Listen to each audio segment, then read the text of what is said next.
Assalamualaikum warahmatullahi wabarakatuh. Saya Dia Pramita. Di sini saya akan memaparkan terkait tentang perencanaan pembangunan pertanian.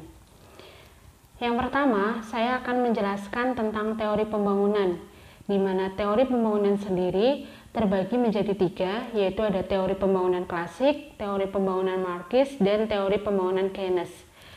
Teori pembangunan klasik merupakan teori yang menyatakan bahwa perekonomian itu tidak perlu diatur karena perekonomian telah diatur oleh adanya mekanisme pasar, sedangkan harga ditentukan oleh hukum permintaan dan penawaran. Dan pembangunan ekonomi itu sendiri akan diatur atau didorong oleh adanya suasana persaingan pasar. Selanjutnya ada teori pembangunan Marxis, yang mana teori ini tidak percaya dengan adanya mekanisme pasar. Karena menurut teori ini, perekonomian itu terbagi menjadi dua kelompok, yaitu yang pertama ada kelompok pekerja, yang kedua ada pemilik faktor produksi. Teori ini menyatakan bahwa perekonomian negara harus memainkan perannya secara dominan, yaitu faktor produksi dikuasai oleh negara, sedangkan hak-hak pribadi harus dibatasi dan pembagian pendapatan diatur oleh negara.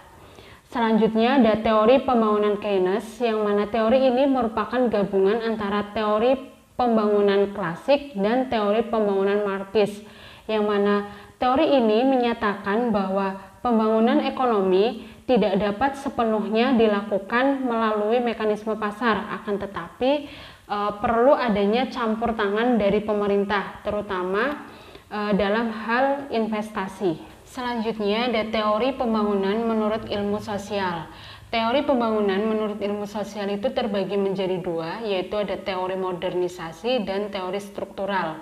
Teori modernisasi merupakan teori yang menyatakan bahwa pembangunan merupakan hasil transformasi masyarakat, yaitu dari masyarakat tradisional menjadi masyarakat modern, dari masyarakat yang memiliki nilai budaya tradisional menjadi masyarakat yang memiliki nilai budaya modern. Yang kedua ada teori struktural, yang mana teori ini menyatakan bahwa keterbelakangan di dunia ketiga itu bukan disebabkan karena adanya faktor psikologi atau faktor budaya, melainkan oleh lingkungan material manusia, yaitu adanya organisasi masyarakat beserta sistem imbalan-imbalan dan material yang diberikan. Selanjutnya kita masuk ke dalam teori pertanian. Terdapat banyak sekali teori yang menjelaskan tentang pertanian, akan tetapi di sini saya hanya mengambil tiga teori saja, yaitu ada teori dualisme sosial, teori involusi pertanian, dan teori evolusi pertanian. Yang pertama ada teori dualisme sosial, di mana teori ini menyatakan bahwa pertanian di Indonesia itu terdiri dari perkebunan besar dan perkebunan rakyat. Yang kedua ada teori involusi pertanian, yang mana teori ini menyatakan bahwa terhambatnya pembangunan ekonomi itu disebabkan karena adanya involusi pertanian, di mana budaya yang lebih mementingkan solidaritas daripada mementingkan peningkatan penghasilan, yang mana hal ini akan menyebabkan sektor pertanian tidak dapat berkembang sebagaimana mestinya. Selanjutnya ada teori evolusi pertanian, yang mana teori ini menyatakan bahwa keterlambatan pembangunan pertanian itu disebabkan karena adanya hambatan faktor-faktor ekonomi, seperti terbatasnya luas lahan, terbatasnya modal, dan kesalahan kebijakan pemerintah yang mana memandang bahwa masalah petani atau masalah pertanian itu masih menjadi masalah yang terbelakang.